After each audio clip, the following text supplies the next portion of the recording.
Well, more than 24 business owners filing suit saying their shops were unfairly targeted and padlocked as part of the city's unlicensed cannabis shop crackdown. In that lawsuit, the owners claim that crackdown is unconstitutional because they say the sheriff's office is padlocking stores without getting a court order. Fox 5's Jessica Formoso has more.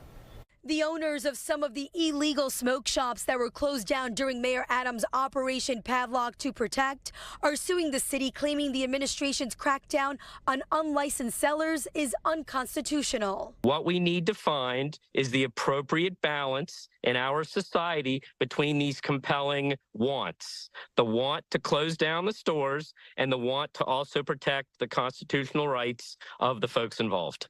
The class action lawsuit filed in Brooklyn federal court argues it violates their due process rights. Jeffrey Hoffman is a cannabis attorney and legalization activist. He is not representing anyone in this case.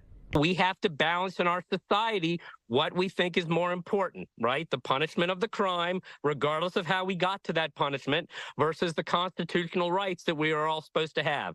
That tension happens in about every part of our society. And this cannabis issue is just another one where this is happening. The raid started last month. So far, more than 350 shops have been shut down. The city sheriff's office conducts the inspections, and those they find selling weed without proper registration, licenses, or permits under the New York State cannabis law gets closed down on the spot. The plaintiffs say the actions of the sheriff's office violates their rights.